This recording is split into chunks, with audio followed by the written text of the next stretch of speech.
లోక్సభలో జమిలీ ఎన్నికల బిల్లు ప్రవేశపెట్టారు. ప్రవేశపెట్టి దాన్ని జాయింట్ పార్లమెంటరీ కమిటీకి దాన్ని పంపించడం జరిగింది. జాయింట్ పార్లమెంటరీ కమిటీ అనగా దీంట్లో లోక్సభ సభ్యులు ఉంటారు, రాజ్యసభ సభ్యులు ఉంటారు.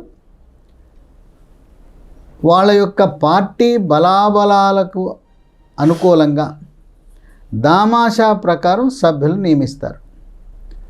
బీజేపీ అతిపెద్ద పార్టీ కనుక ఈ జాయింట్ పార్లమెంట్ కమిటీ జేపీసీకి బీజేపీ సభ్యుడే చైర్మన్గా ఉంటాడు. వీళ్ళని 90 రోజులలో చర్చలు జరిపి వాళ్ళు అవసరమైతే దేశవ్యాప్తంగా పర్యటించి, రాష్ట్రాలు పర్యటించి, ప్రజాభిప్రాయం సేకరణ చేసి వాళ్ళ యొక్క నివేదికను సమర్పించాల్సి ఉంటుంది. ఈ జాయింట్ పార్లమెంటరీ కమిటీ నివేదికను సభ్యులందరికీ అందజేసి పార్లమెంట్లో దానిపై చర్చ జరుపుతారు.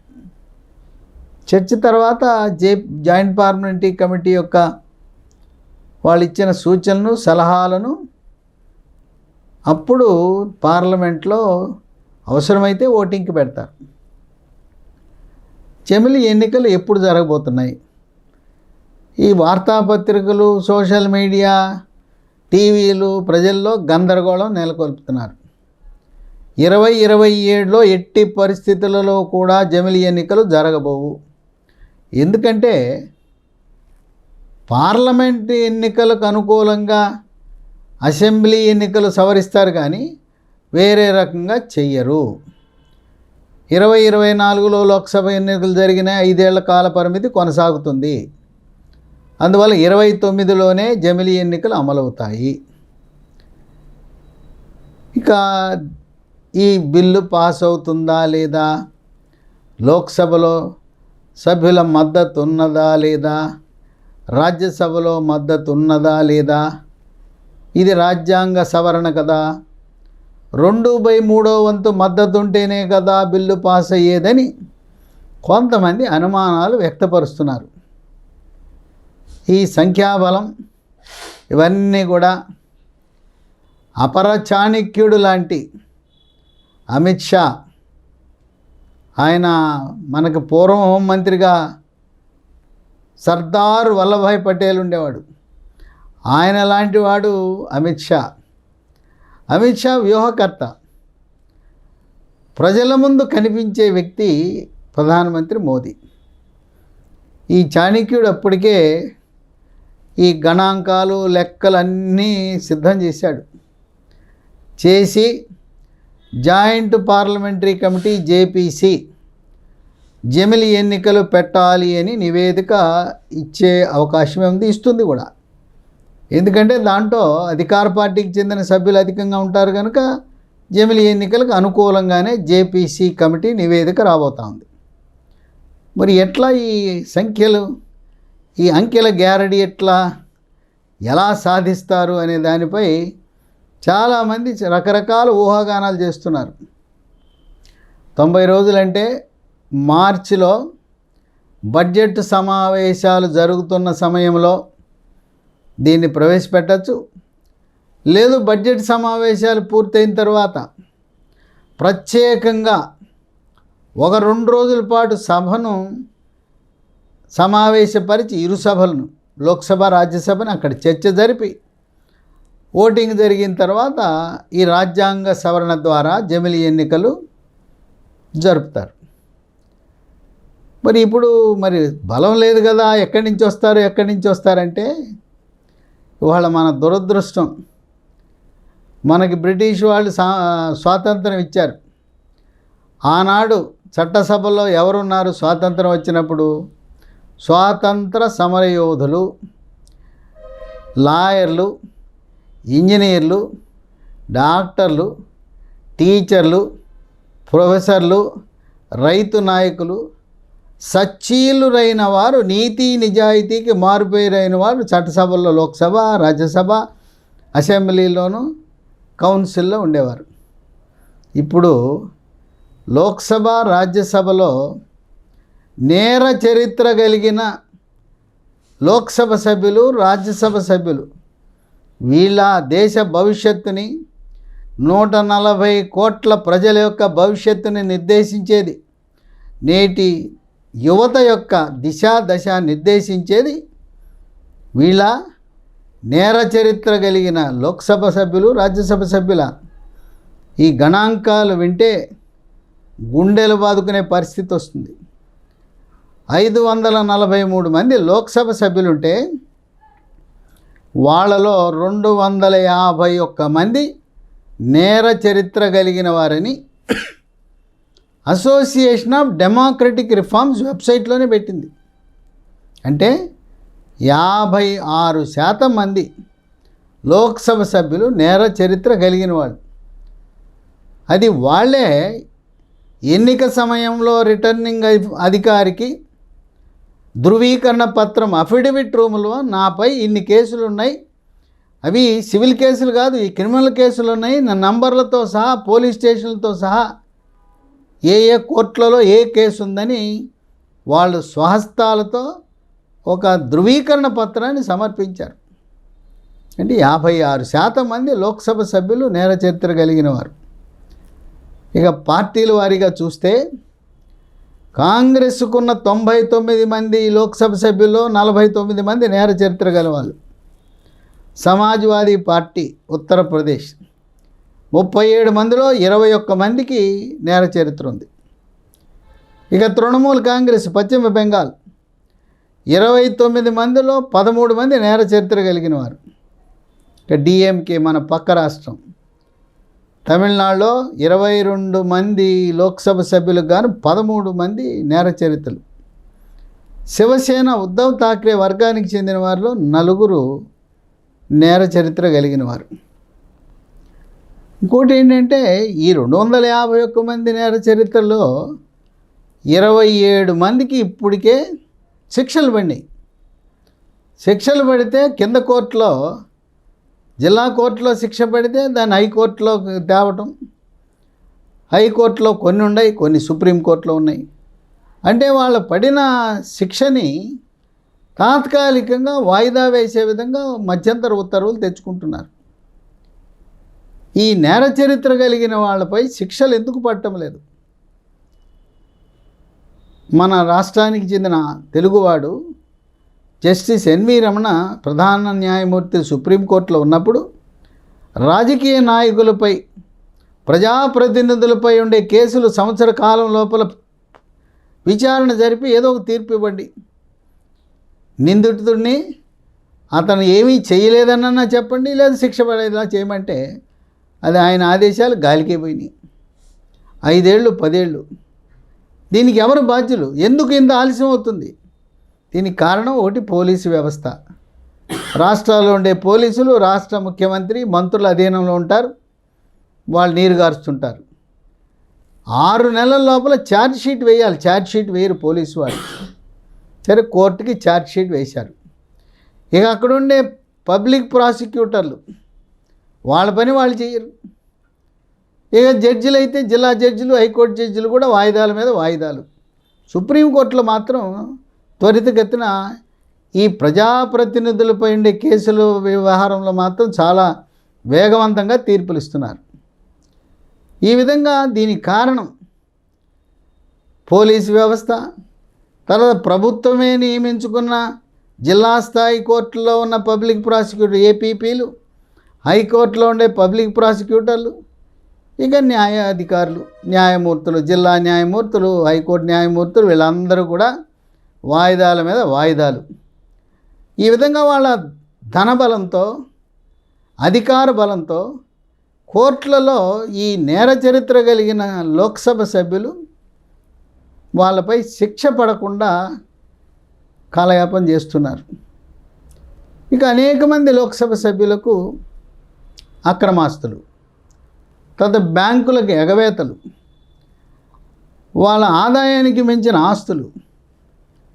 ఈ విధంగా అటువంటి లోక్సభ సభ్యులు రేపు రాబోయే జమిలి ఎన్నికల బిల్లులో వాళ్ళకి అసలు నైతిక విలువే ఉంది.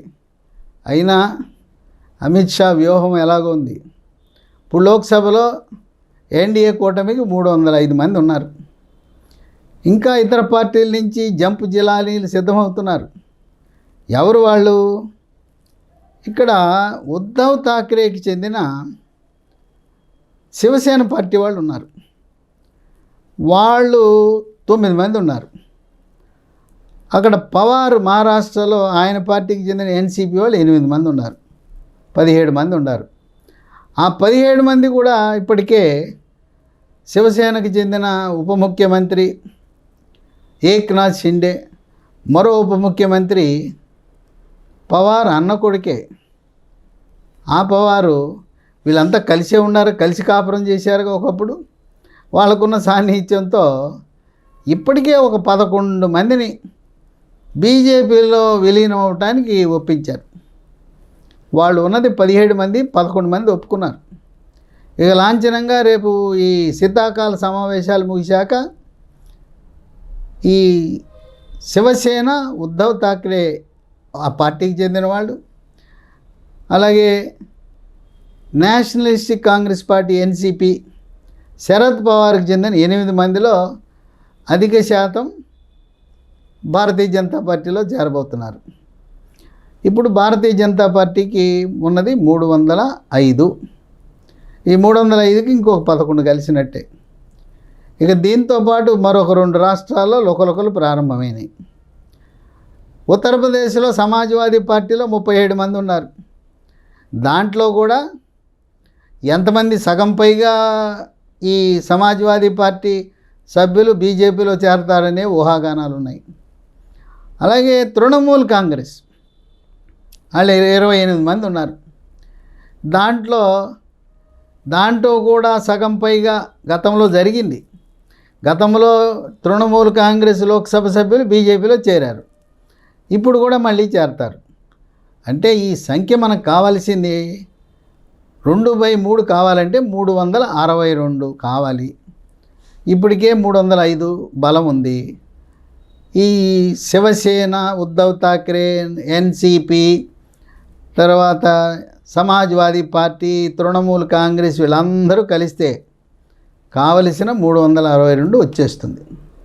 అయితే ఇది దేశ ప్రయోజనాల కొరకు ఈరోజు ఇతర పార్టీల నుంచి వచ్చినా కూడా మనం ఆహ్వానించవలసిన అవసరం ఉన్నది.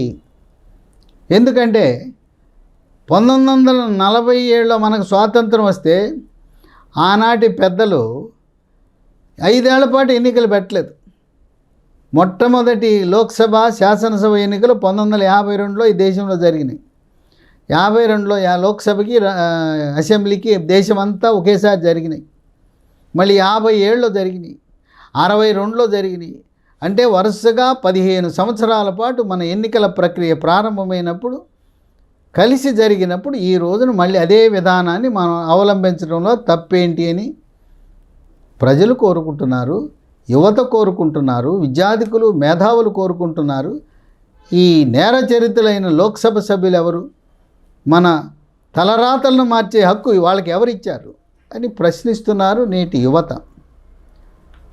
ఇక ఇదే కాకుండా ఇతర పార్టీలకు చెందిన లోక్సభ సభ్యులు వాళ్ళ మీద మెడ మీద కత్తి పెట్టినట్టు వాళ్ళ మీద కేసులు నిర్ధారణ అయ్యి శిక్ష పడింది. ఏదో రకంగా తప్పుకోవడం కోసం ఇప్పుడు ప్రత్యక్షంగా బీజేపీలో చేరకుండా పరోక్షంగా సహకరించే పద్ధతి ఒకటి ఉంది. దాన్ని కూడా అవలంబించవచ్చు. ఒకటి, నేను హాస్పిటల్లో ఉన్నా, నాకు ఆరోగ్యం సహకరించట్లేదని ఎగ్గొట్టడం, అదొకటి. దీన్ని ముందుగానే పర్మిషన్ తీసుకుంటారు ఆ పార్టీ వాళ్ళు. 2, కావాలనే గైర్హాజరు అవుతారు. విప్పు జారీ చేసినా హాజరు కారు. అప్పుడేంటి? సభ్యుడిగా అనర్హత ప్రకటిస్తారు. ఓకే, అనర్హత ప్రకటిస్తే సభ్యత్వం కోల్పోయినా ఆ పార్టీ వాళ్ళని అది ఖాళీ పడితే మళ్ళీ ఎన్నికలు జరిగితే వాళ్ళు వెళ్ళి మళ్ళీ బీజేపీలో పోటీ చేసి గెలిచి వచ్చేస్తారు. ఈ విధంగా సభకు హాజరు కాకుండా ఉండొచ్చు, మరి అస్వస్థతని హాస్పిటల్లో చేరచ్చు. ఇంకా 3వది, ధైర్యంగా లోక్సభకు వచ్చి వాళ్ళ పార్టీ జారీ చేసిన విప్పుకి వ్యతిరేకంగా ఓటు వేసి ఈ 2/3 మెజారిటీ వచ్చే విధంగా జమిలీ ఎన్నికలు జరిగే విధంగా సహకరించవచ్చు. అప్పుడు ఏంటి, దానికేంటి, ఈయన వ్యతిరేకంగా ఓటేశాడు, అనర్హత వేయండి అని స్పీకర్కి విజ్ఞప్తి చేస్తారు. ఓకే, అనర్హత వేటు పడుతుంది. ఏమవుతుంది, అది అనర్హత వేటు పడగానే ఖాళీ ప్రకటిస్తారు, మళ్ళీ ఎన్నికలు జరుగుతాయి. ఆయన సొంత పార్టీ నుంచి వీడి బీజేపీ తరఫున ఎన్నికవుతాడు. కనుక ఓటు విప్పును ధిక్కరించి వేసిన ఓటు చెల్లుతుంది, కానీ ఓటు వేసిన ఆ లోక్సభ సభ్యుడి యొక్క సభ్యత్వం పోతుంది నియమ నిబంధనల ప్రకారం. కనుక ఎట్టి పరిస్థితుల్లో కూడా 362 రావటం అనేది తథ్యం. 2/3 మెజారిటీ వస్తుంది. ఇంకోటి కూడా ఉంది, చాలామంది ఏమనుకుంటున్నారంటే 543లో 2/3 అనుకుంటున్నారు. కాదు, ఆ రోజు ప్రత్యేకంగా ఈ జమిలీ ఎన్నికల బిల్లు జరిగినప్పుడు ఓటింగ్ జరిగే ప్రక్రియలో ఆ రోజు ఆ లోక్సభలో ఉన్న వారిలో 2/3 ఒకసారి ఓటింగ్ ప్రారంభించిన తర్వాత గేట్లు మూసేస్తారు. ఎవరైనా బయటికి వెళ్తే వాళ్ళని రానివ్వరు కూడా. కనుక చాలామంది గైరు హాజరయ్యే అవకాశం ఉంది. ఉద్దేశపూర్వకంగా అవుతారా, లేదు సహకరించడానికి అవుతారా? కనుక 543 మంది ఆ రోజు హాజరవుతారని నమ్మకం లేదు. అయినా అమిత్ షాజీ ఆయన వ్యూహం 362 మంది 2/3 మెజారిటీ ఉండేలా వ్యూహరచన చేస్తారు. రాజకీయాల్లో ఈ రోజున నేర చరిత్రను లోక్సభలో సామధాన భేద దండోపాయాలు పనిచేస్తాయి. ఎందుకంటే ఈ రోజున ముళ్ళును ముళ్ళుతోనే తీయాలి, డైమండ్ని డైమండ్తోనే కట్ చేయాలి. ఆ రోజు వాజ్పేయి గారు ఒక్క ఓటుతో ఓడిపోయారు. మరి ఆ రోజున వాజ్పేయి గారు తీసుకున్న నిర్ణయం దేశ ప్రయోజనాలకు భంగం కలిగినాయి. ఇప్పుడు పివి నరసింహారావు గారు ఉన్నారు, ఆయనకేం మెజారిటీ ఉండి నడిపారా? మెజారిటీ లేకపోయినా ఏదో రకంగా కొంతమందిని కట్టుకుని అట్నుంచి ఇటు తప్పించి కొంతమంది లోక్సభ సభ్యులకు వాళ్ళను మభ్యపెట్టి ప్రభుత్వం నడిపారు. పివి గారి విధానం కరెక్టు, ఎవరైనా అదే చెప్తారు. వాజ్పేయి గారు నీతి నిజాయితీ ధర్మం అని చెప్పి ఆయన ఒక్క ఓటు కోసం ఆయన ప్రభుత్వమే రద్దయ్యే పరిస్థితి రావటం దేశానికి మంచిది కాదు. పదే ఎన్నికలు రావటం దేశ ప్రజలకు నష్టం. అందువల్ల లోక్సభలో ఈ బిల్లు జమిలీ ఎన్నికల బిల్లు గట్టెక్కటం గ్యారంటీ. ఇక రాజ్యసభకు వస్తే అక్కడ ఉండేది 240 మంది. దీంట్లో కూడా ప్రబుద్ధులు 240లో 88 మంది రాజ్యసభ సభ్యులు నేర చరిత్రలే, 40% మంది నేర చరిత్రలు. ప్రస్తుతం ఎన్డీఏ కూటమి బలం 135 ఉంది. ఇక్కడ ఈ 135కి అదనంగా ఒక 20 మంది గోడ మీద పిల్లి ఎటు కాదన్నారు. అటు ఎన్డీఏ కాదు, ఇటు కాంగ్రెస్ కూటమి కాదు, మేము తటస్థులు అన్నారు. ఆ తటస్థుల బ్యాచ్ అంతా కూడా రేపు జమిలీ ఎన్నికలకు అనుకూలంగా రాజ్యసభలో ఓటైపోతూ ఉన్నారు. అవి ఎవరు? వైఎస్ఆర్సీపీ వాళ్ళు లోక్సభలో ఉన్న 4 బిల్లుకి అనుకూలంగా జమిలీ ఎన్నికలు కావాలని మద్దతు ఇవ్వబోతూ ఉన్నారు. రాజ్యసభలో 8 మంది ఉన్నారు. అంటే రాజ్యసభలో 8 మంది, లోక్సభలో 4 కూడా బిల్లుకు అనుకూలంగా మద్దతు ఇస్తామని వాళ్ళు ప్రకటించేశారు. మిథున్ రెడ్డి వైఎస్ఆర్సీపీ పార్టీ తరఫున అధికారికంగా మేము ప్రభుత్వ బిల్లు గట్టెక్కేలా సహకరిస్తామని చెప్పడం జరిగింది. ఇక రాజ్యసభలో ఉన్న 20 మంది తటస్థులు గోడ మీద పిల్లి వాటంలో ఉన్న వాళ్ళు బీఆర్ఎస్ వాళ్ళు ఉన్నారు. ఆ బీఆర్ఎస్ వాళ్ళకు ఒక 5 ఉన్నాయి. వాళ్ళు కూడా మేము బిల్లుకు మద్దతు ఇస్తామంటున్నారు. అంటే ఈ వైఎస్ఆర్సీపీ బీఆర్ఎస్ వీళ్ళంతా ఇచ్చి ఇతరులు కూడా. ఇంకోటి ఏంటంటే విశేషం, ఇప్పుడు మనకు ప్రస్తుతం 47 రాజకీయ పార్టీలు ఉన్నాయి భారతదేశంలో, గుర్తింపు కలిగిన రాజకీయ పార్టీలు. వాటిలో 32 మంది బిల్లుకి సమర్థిస్తున్నారు, మాకు జమిలీ ఎన్నికలు కావాలంటున్నారు. ఒక 15 పార్టీలు మాత్రం వ్యతిరేకిస్తున్నాయి. కాంగ్రెస్ కూటమిలో ఉండే వాళ్ళ వితండవాదము మొండివాదముతో 15 పార్టీలు మాత్రమే వ్యతిరేకిస్తున్నాయి. మిగతా అందరూ కూడా బిల్లు జమిలి ఎన్నికలు కావాలంటున్నారు. కనుక రాజ్యసభలో అక్కడ కావలసిన మద్దతు 160, ఇప్పటికే 135 మంది ఉన్నారు. ఈ వైఎస్ఆర్సీపీ, బీఆర్ఎస్ ఇలాంటి పార్టీలు కొన్ని ఉన్నాయి. ఇవన్నీ కలిపి రాజ్యసభలో అతి సులువుగా సునాయాసంగా గట్టెక్కడం జరుగుతుంది. ఇంకోటి ఏంటంటే లోక్సభ సీట్లు కూడా పెరుగుతాయా అని ఒక అనుమానం. అది కూడా ఒక ప్రతిపాదన ఉంది. పెద్ద పార్లమెంటు భవనం ఎక్కువ సీట్లు పెట్టి కట్టారు. ఇప్పుడు పార్లమెంట్లో 543 ఉన్నాయి. మరో 210 సీట్లు పెంచాలనే ఆలోచన ఉంది. ఆ పెంచితే ఆంధ్రప్రదేశ్ రాష్ట్రంలో 4-5 ఎంపీ సీట్లు పెరుగుతాయి, తెలంగాణలో ఒక 2-3 పెరుగుతాయి. ఇవి కూడా మళ్ళీ చట్టం ద్వారా 2/3 ఈ రాజ్యాంగ సవరణ ద్వారా జరగాలి. ఇది 2వ దశలో జరుగుతుంది. ఈ 210, 543 కలిపితే 753 లోక్సభ సభ్యులు కాబోతున్నారు. ఎందుకు తొందరపడి ఈ మొదటి సంవత్సరంలోనే ఈ బిల్లు ప్రవేశపెడుతున్నారంటే 2029లో అది చాలా కీలకమైన ఎన్నిక. ఎందుకంటే 2029కి నియోజకవర్గాలు భారతదేశం అంతా కూడా పునర్విభజన జరగాలి. శాసనసభ, లోక్సభ సీట్ల పరిధిలో పునర్విభజన జరగాలి జనాభా ప్రాతిపదికన. ఆ ప్రక్రియ 2006లో ప్రారంభించి 2008 నాటికి పూర్తి చేయాలి. వాళ్ళకి ఎలక్షన్ కమిషన్ ఆఫ్ ఇండియా వాళ్ళకి కనీసం 2-3 సంవత్సరాలు పడుతుంది ఈ పునర్విభజన అంటే. ఇక ఆంధ్రప్రదేశ్, తెలంగాణలో అయితే ఈ పునర్విభజనతో పాటు ఆంధ్రప్రదేశ్లో 50 సీట్లు పెరుగుతున్నాయి. 175 225 అవుతాయి. తెలంగాణలో 119 153 అవుతాయి. 34 పెరుగుతున్నాయి. మళ్ళీ దీంట్లో ఎస్సీ, ఎస్టీ అవి జనాభా ప్రాతిపదికన రిజర్వేషన్లు ఉన్న సీట్లు మారిపోతాయి. ఇప్పుడు ప్రస్తుతం ఉన్న పద్ధతి ప్రకారం ప్రతి లోక్సభలో ఆంధ్రప్రదేశ్, తెలంగాణలో ఉన్న 7 అసెంబ్లీ సెగ్మెంట్లకు అదనంగా మరో 2 సెగ్మెంట్లు ఏర్పడతాయి. కొత్త పార్లమెంటు సీట్లు వస్తే అప్పుడు ఎలా ఉంటుందనేది మనం ఆలోచించాలి. దీన్ని 2వ దశలో ప్రవేశపెడతారు. 2029లో మరో కీలకమైన నిర్ణయం. ఈ మహిళా రిజర్వేషన్లు 3వ వంతు సీట్లు మహిళలకు కేటాయించబోతున్నారు. అన్ని చట్టసభల్లో కూడా 3వ వంతు, శాసనసభలో, లోక్సభలో అన్ని చట్టసభల్లో 3వ వంతు ప్రవేశపెట్టడం అదొక కీలకమైన సంస్కరణ. అందువల్ల 2025లోనే ఈ బిల్లులు పాస్ చేసి ఎలక్షన్ కమిషన్ ఆఫ్ ఇండియాకి గ్రీన్ సిగ్నల్ ఇవ్వకపోతే ఈ నియోజకవర్గాల పునర్విభజన ప్రక్రియ ఇవన్నీ చేయటం సాధ్యం కాదు. అందువల్ల ఈ జమిలి ఎన్నికలు జరిగినప్పుడు మరొక ఇబ్బంది. కొంతమందికి కాలపరిమితి తగ్గిపోతూ ఉంది, కొన్ని రాష్ట్రాలకి పోతుంది, ఏం చేయలేం. కొంతమందికి పెరుగుతుంది.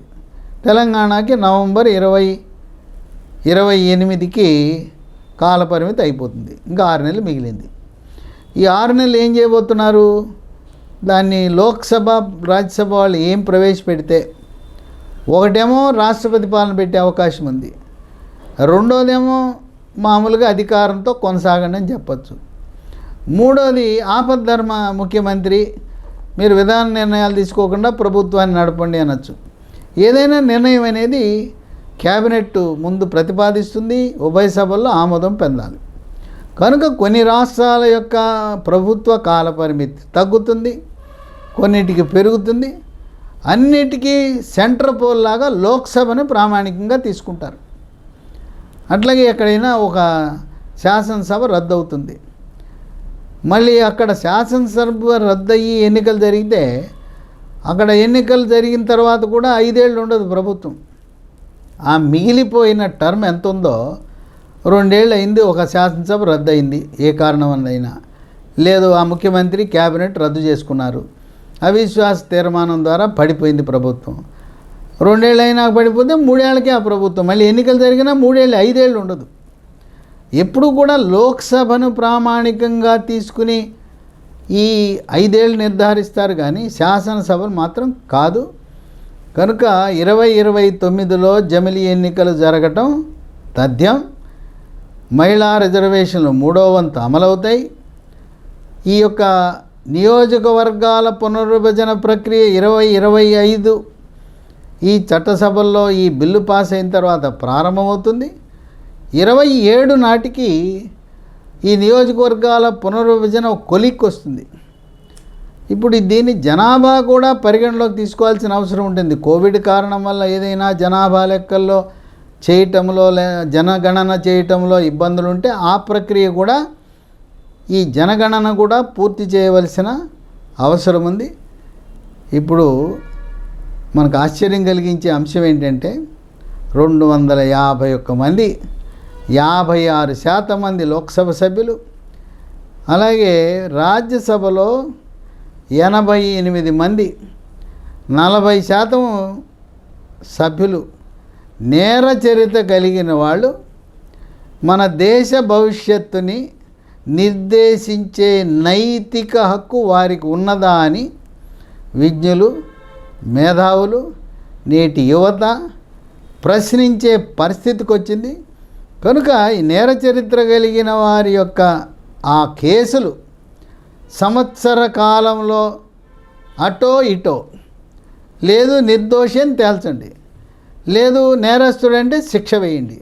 అంతేగాని కేసులు మెడలో వేసుకుని అక్కడ ప్రతిసారి ఎలక్షన్లో నా మీద 10 కేసులు ఉన్నాయి, 20 కేసులు. ఇంకా విశేషం ఏంటంటే 170 మంది లోక్సభ సభ్యులపై చాలా తీవ్రమైన నేరాలు ఉన్నాయి. అవి మామూలు నేరాలు కాదు, అసలు సిగ్గుచేటు. లోక్సభ సభ్యుడుండే ఆయనపై కేసు ఏంటి? అత్యాచారం కేసు, రేప్ కేసు, మర్డరు, హత్య, కిడ్నాప్, అపహరించటం, తర్వాత మహిళలపై అత్యాచారాలు, ఇటువంటి తీవ్రతరమైన క్రిమినల్ కేసు ఉన్నవాళ్ళు 170 మంది ఉన్నారు.